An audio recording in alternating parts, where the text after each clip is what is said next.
Some people say, love conquers all. They're wrong. Love gets beaten down by 1,000 small cruelties, worn thin by years of disrespect, and finally strangled by the realization that you're fighting alone for something the other person never valued.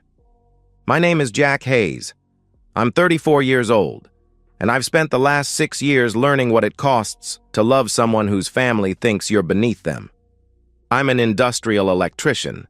I make $68,000 a year working at the Riverside manufacturing plant, maintaining the electrical systems that keep the production lines running.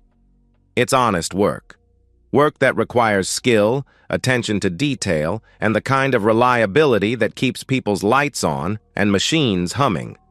At 26, while most of my friends were still figuring out their lives, I bought my house. A modest 3-bedroom ranch on Maple Street with a 2-car garage and a backyard big enough for a garden. I paid it off in 8 years through overtime shifts, weekend side jobs, and living below my means. No mortgage, no debt, just a man who built something solid with his own hands and sweat. But none of that mattered to Gloria Palmer.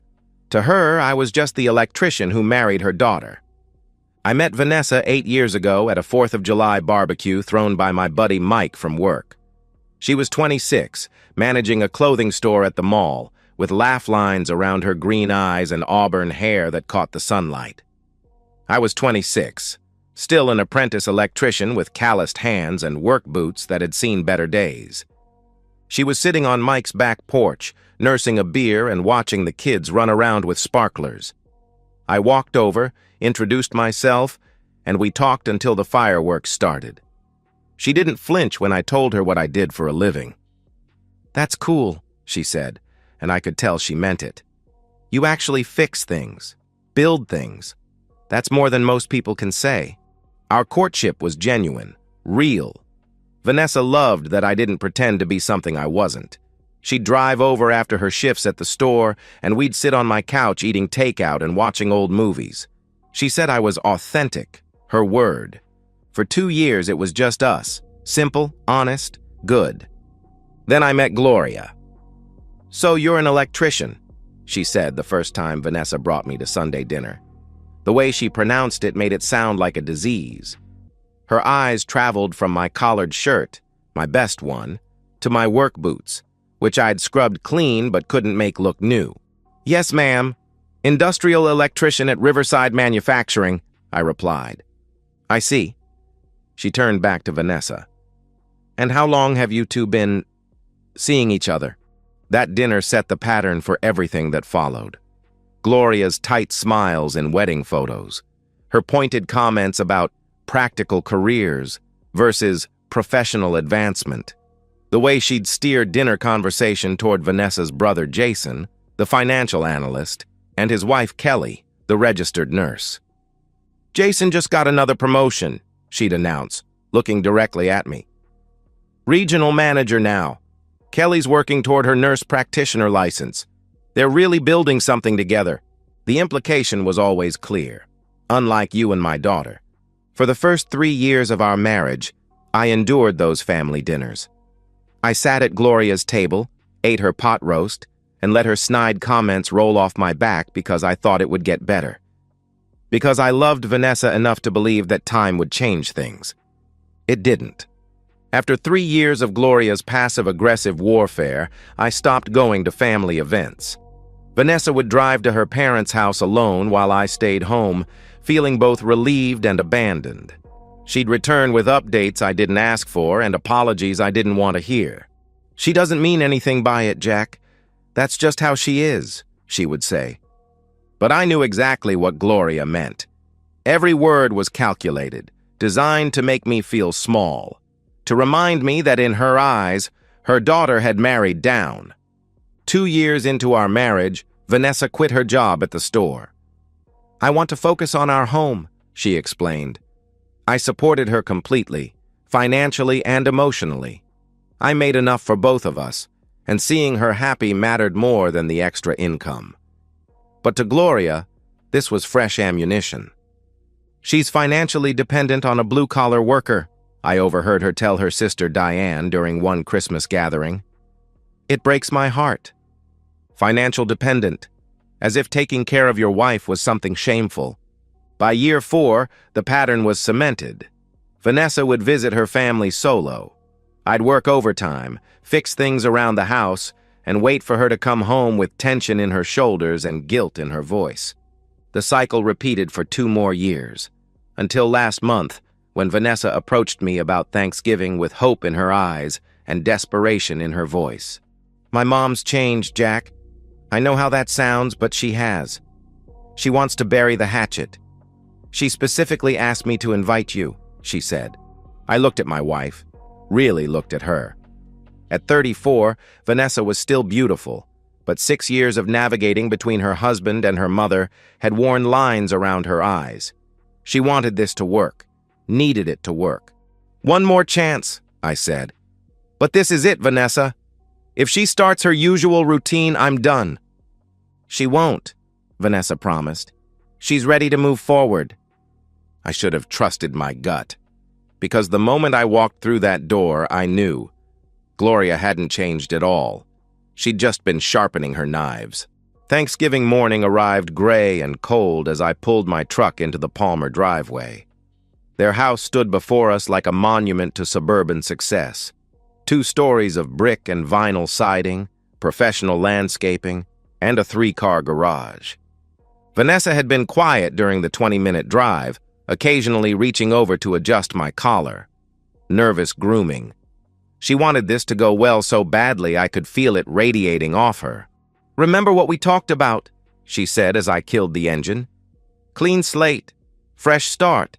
Howard Palmer answered the door. Vanessa's father, a man who'd perfected the art of passive existence in a house ruled by his wife's opinions. He was 62, soft around the middle, with the perpetually tired expression of someone who'd stopped fighting battles long ago. "Jack, good to see you." His handshake was firm but brief. "Come in. Gloria's in the kitchen." The dining room table was set for 7. Gloria and Howard, Jason and his wife Kelly, Gloria's sister Diane, and us. The good china was out, crystal glasses catching the light from the chandelier overhead. Jason appeared from the living room, beer in hand, wearing a smile that seemed genuine enough. "Glad you could make it. How's work treating you?" "Can't complain. Busy season with all the holiday shutdowns," I answered. Kelly emerged behind him, petite and blonde with polished appearance. "Hi, Jack. It's been forever." She gave me a quick hug that felt obligatory but not unkind. Diane was already seated, Gloria's older sister who'd never married and seemed to live vicariously through her sister's family dramas. Then Gloria swept in from the kitchen, carrying a serving dish of green bean casserole. At 58, she'd maintained her figure through expensive gym memberships and sheer force of will. Her silver hair was styled perfectly, her makeup flawless. "Jack," she said, her smile bright and cold as winter sunshine. "How wonderful that you could join us." "Thank you for having me, Gloria," I replied. "Of course. Family is family, after all." The first 30 minutes passed smoothly enough. Howard carved while Gloria orchestrated the passing of dishes. The conversation stayed safely neutral. Weather, traffic, holiday shopping plans. I helped myself to turkey and stuffing, kept my mouth busy with food instead of words. Vanessa kept glancing at me, checking my temperature like I might explode without warning. But I was fine. Calm. If Gloria wanted to play nice, I could play along. Then, halfway through the meal, she started. "So, Jack," Gloria said, delicately cutting her turkey into precise pieces. "Still working at the plant?" "Yes, ma'am. Same position, but I've taken on more responsibilities. Training new apprentices, overseeing the maintenance schedule," I responded. "Responsibilities. That's wonderful." She chewed thoughtfully. "Any talk of promotions? Moving up in management, perhaps?" "Here we go. I'm happy where I am. Good pay, good benefits, and I enjoy the work." "Oh, I'm sure you do, but surely you must think about advancement." She turned to Jason. "Jason just made regional manager, didn't you, sweetheart? Tell Jack about the promotion." Jason shifted uncomfortably. Mom, I'm sure Jack doesn't want to— Nonsense, Gloria interrupted. It's good to share success stories. Jason's managing 12 branch offices now. Base salary of $95,000 plus bonuses. And Kelly just got accepted into the nurse practitioner program. That's great, I said. You should be proud. We are. So proud. Gloria's eyes fixed on mine. It's important to have goals, to keep pushing forward. I suppose it's all relative, though. What's considered good money in one profession might be adequate in another. The table fell silent except for the soft clink of silverware against china. Vanessa's fork had stopped moving. Jason was studying his plate. Howard reached for his wine glass. Mom? Vanessa said quietly. Please. What, dear? Gloria replied innocently. I'm just making conversation. It's wonderful that Jack is content with his position. She wasn't done. I was telling Mrs. Martin from church about you, Jack. When I told her you were an electrician, she said, "Oh, how nice. Those trade workers are so important." Trade workers. As if you were service personnel. My hands tightened around my fork. The people who keep the lights on and the machines running are pretty essential, Gloria. Of course. I didn't mean to imply otherwise, she said, though her tone suggested she meant exactly that. It's just that Vanessa is so bright, so capable. She could have married anyone, someone with real potential, someone who could provide her with the kind of life she deserves. The words hung in the air like smoke. Vanessa's face had gone pale. Jason was shaking his head slightly. Howard had given up pretending to eat. Real potential, I repeated slowly. Professional growth, advancement opportunities, the ability to provide more than just adequacy. Gloria's smile was sharp enough to cut glass. Vanessa is 34 now. She should be thinking about her future. Instead, she's dependent on a man who fixes wires for a living. Something inside me snapped. Not dramatically. Just a clean, quiet break, like a circuit overloading and shutting down. I set down my fork and looked directly at Gloria Palmer. You want to talk about adequacy? My voice was calm, conversational. Let's talk about it. I stood up slowly, my chair scraping against the hardwood floor. I own my house outright. Bought it at 26, paid it off at 34. No mortgage, Gloria. No debt of any kind. How's your mortgage situation? After 30 years in this place, do you and Howard still owe the bank money? Gloria's mouth opened slightly, but no words came out. You want to talk about providing for your daughter? I've supported Vanessa completely for 4 years. She hasn't worked because she doesn't have to work. How much money do you bring into this household, Gloria? Jack, Vanessa started. I held up my hand without looking at her. I'm not finished. I leaned forward slightly, my voice dropping to barely above a whisper. You want to talk about character? I've sat at this table for 6 years listening to your passive-aggressive bullshit. I've endured your snide comments because I love your daughter. But you're a miserable, shallow woman who measures human worth by job titles and tax brackets. Gloria's face had turned red, her carefully composed mask finally slipping. How dare you? How dare I what? I interrupted. Tell the truth? Point out that you've spent 6 years trying to make me feel worthless because your daughter chose a man who actually loves her instead of a paycheck. I straightened up, looking around the table. You know what the difference is between me and the kind of man you think Vanessa should have married? I would never disrespect her the way you've disrespected me. Gloria's eyes filled with tears. Whether from rage or humiliation, I couldn't tell and didn't care. You sit in this house that your husband paid for, eating food bought with his money, and you judge me for being a working man. But at least I work, Gloria. At least I contribute something to the world besides bitterness and disappointment. The silence that followed was deafening. Gloria was crying openly now, her perfect makeup beginning to run. Howard sat frozen. Jason looked like he wanted to disappear. I turned to Vanessa, my wife of 6 years, the woman I'd loved enough to endure all of this for. I'm leaving, I said quietly. You coming? Vanessa's green eyes darted between me and her mother, who was now sobbing into her napkin while Diane awkwardly patted her shoulder. She chose her mother. "Jack, you need to apologize," she said. The words hit me like a physical blow. After everything, after 6 years of insults and undermining and disrespect, she wanted me to apologize. "She's been cruel to me for 6 years, Vanessa." "She's my mother, Jack," she replied. "And I'm your husband." We stared at each other across the ruins of Thanksgiving dinner, across the wreckage of our marriage. "If you don't apologize to my mother," Vanessa's voice was barely audible, "I can't go with you." Something fundamental shifted inside me, like tectonic plates moving deep underground. "Then stay," I said. I walked out of that house and didn't look back. Got in my truck, drove home through empty streets, and sat in my driveway for 10 minutes, waiting for my phone to ring.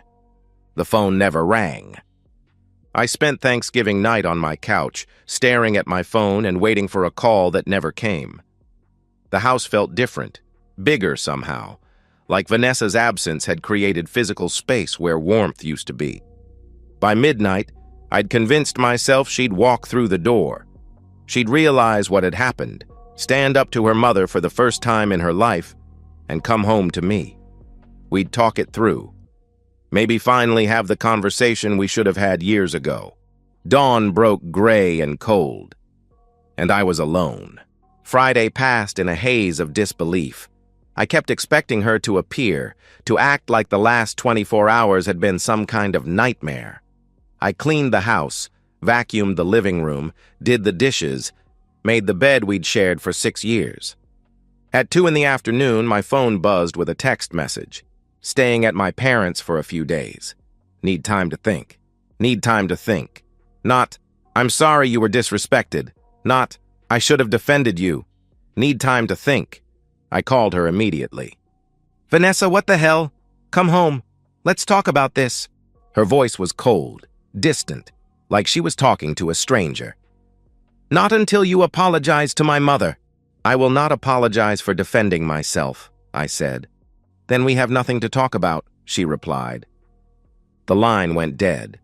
I called back 3 times. She didn't answer. The days crawled forward like wounded animals. I went to work Monday morning because I didn't know what else to do.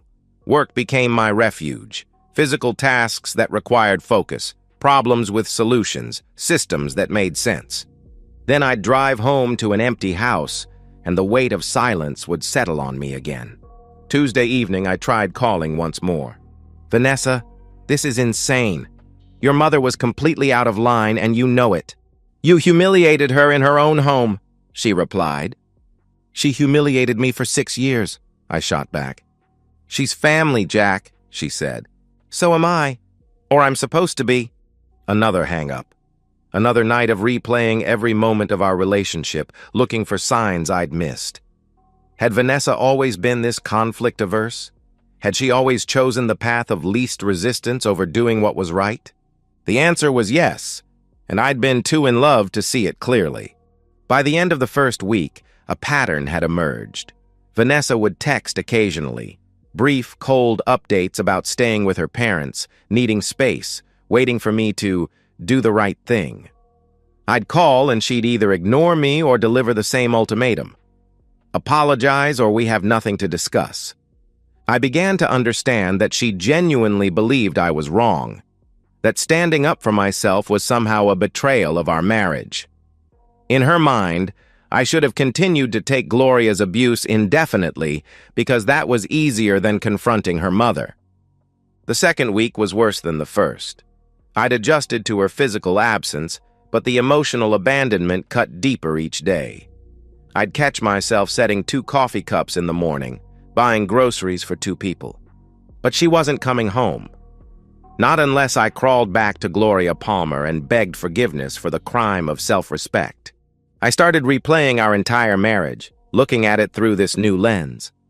How many times had Vanessa chosen her mother's comfort over mine? How many family events had I skipped to avoid Gloria's passive-aggressive warfare? The pattern was everywhere once I started looking. Vanessa was incapable of disappointing her mother.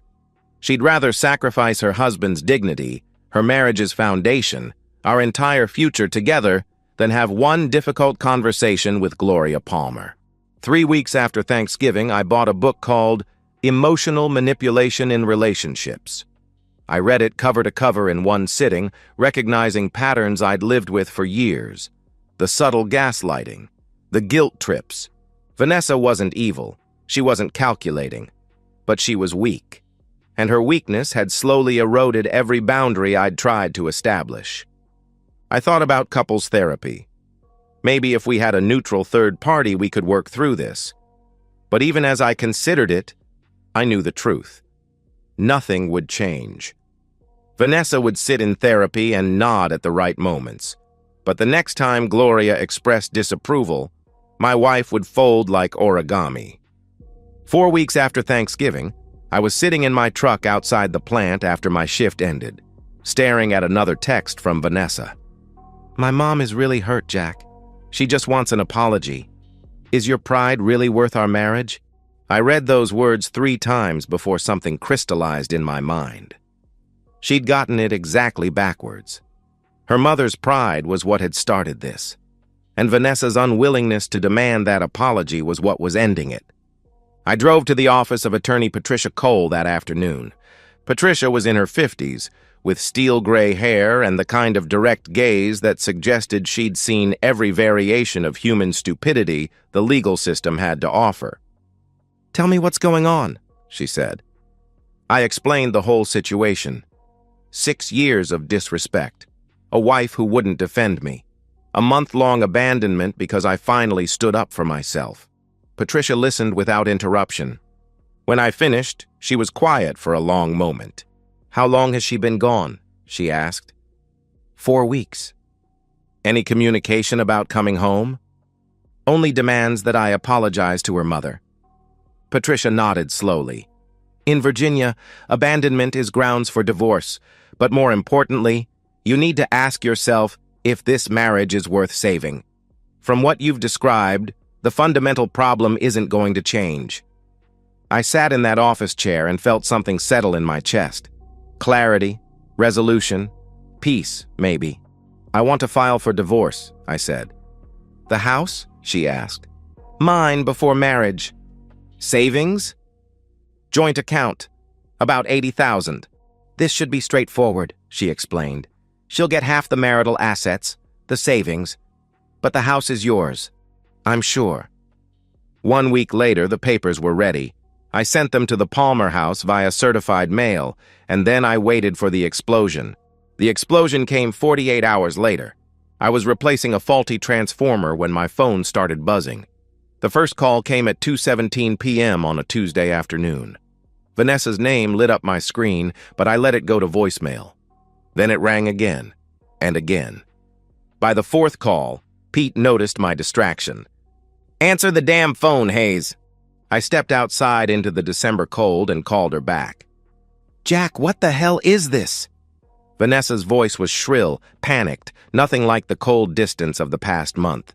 "Divorce papers," I said calmly. "You're divorcing me?" she screamed. "Yes." Silence stretched between us, broken only by the distant hum of machinery and the sound of Vanessa's sharp breathing. "You can't be serious. Over an argument? Over one bad dinner?" The casual dismissal of 6 years of systematic disrespect hit me like a slap. One bad dinner. As if the problem had started and ended with Thanksgiving. "It wasn't one bad dinner, Vanessa. It was 6 years of you choosing your mother over me. 6 years of you refusing to defend our marriage," I replied. That's not how it was," she said weakly. "That's exactly how it was. And when I finally stood up for myself, you chose her side. Again." I could hear her crying now, the kind of ugly sobbing that comes when reality hits like a freight train. "We can work this out. We can go to therapy. Please don't do this."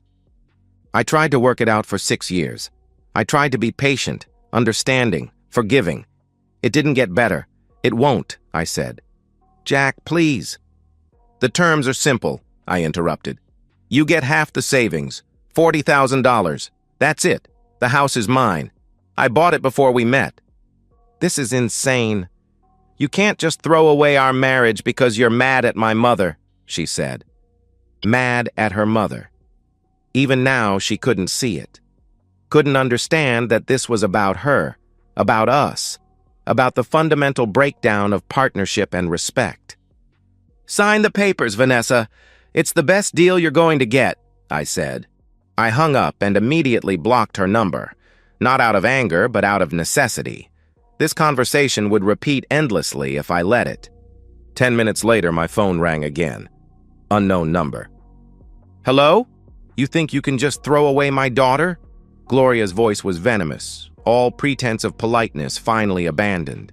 After everything our family has done for you? Everything our family has done for you.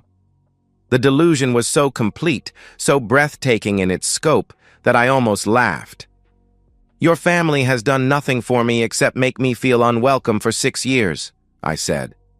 Vanessa deserves better than you. Then she can go find him, I replied, hanging up. I blocked that number too. Then I blocked Howard's number, Jason's, even mutual friends who might try to guilt me back into a marriage that had died the moment my wife chose her mother's feelings over mine. Over the next few weeks, I heard through the grapevine that Vanessa was devastated. Crying constantly, barely eating, living in her childhood bedroom like a teenager. Gloria, according to these same sources, was already talking about better prospects. A lawyer from their church, an accountant who lived in her neighborhood, someone appropriate. The irony was lost on them. Gloria was already planning her daughter's next relationship, while Vanessa grieved the end of this one. I felt nothing when I heard these updates. No satisfaction, no vindication, no lingering hurt. Just a vast sense of relief, like I'd been holding my breath for 6 years and could finally exhale. I started going to therapy myself, not to save my marriage, but to understand how I'd stayed in a relationship that required me to accept disrespect as the price of admission. Dr. Sarah specialized in relationships and self-worth. What kept you there so long? She asked during our 3rd session. I thought love meant sacrificing for the other person, I answered. What about reciprocity? What was she sacrificing for you? I couldn't answer that question, because Vanessa had never sacrificed anything for our marriage. The sacrifice had always flowed in one direction. Healthy relationships require mutual respect, Dr. Sarah explained. When one person consistently prioritizes others over their partner, the relationship becomes unbalanced, unsustainable. The divorce was finalized on March 15th, 3.5 months after Thanksgiving.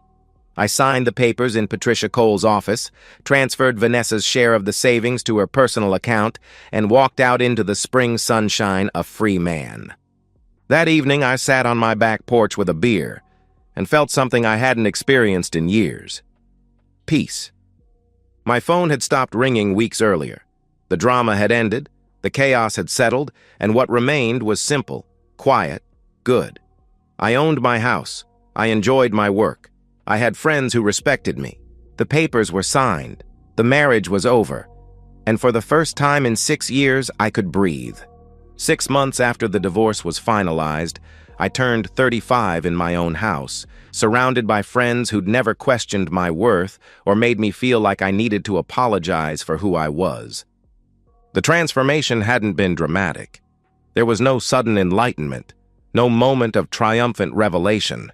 Instead, it was like slowly recovering from a long illness, strength returning gradually, colors becoming brighter, sleep coming easier. I still work at Riverside Manufacturing, still fix the electrical systems that keep the production lines running. The difference is that I no longer apologize for what I do or feel defensive about earning an honest living with my hands. I've started dating casually.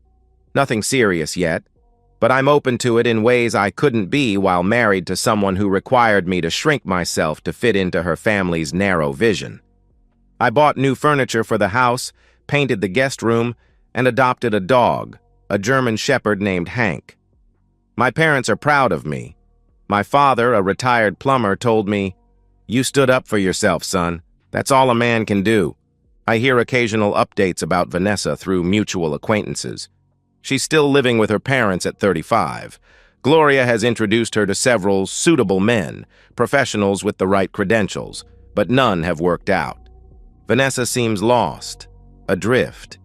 She'd spent 6 years married to a man who loved her completely, and she'd thrown it away rather than have one difficult conversation with her mother.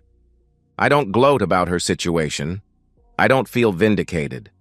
Mostly, I feel nothing at all, which is probably the healthiest response. I've learned that you can't build a life with someone who won't defend you. Love isn't enough if respect isn't part of the foundation. Sometimes the most loving thing you can do is walk away from someone who will never choose you. This morning, I woke up in my own bed, in my own house, next to a dog who thinks I'm perfect exactly as I am. I made coffee for one person, read the news without anxiety, and drove to work knowing that everyone there values what I contribute. If you're reading this and you're in a relationship where your partner won't stand up for you, where you're consistently disrespected and dismissed, leave. Choose yourself. It won't be easy, but it will be worth it. I'm 35, divorced, debt-free, respected at my job, and for the first time in 6 years, I'm enough. And so, we've reached the end of today's story. Was it what you expected, or did it take a twist you didn't see coming? I'm curious to hear your thoughts. Share them in the comments below, and let's get a conversation going. If this story kept you hooked, make sure to hit that like button. And if you're new here or just haven't subscribed yet, now's the perfect time to join our community. I bring you fresh, captivating stories every day, so click that subscribe button and turn on notifications so you never miss out. Thanks for watching, and I'll see you in the next one.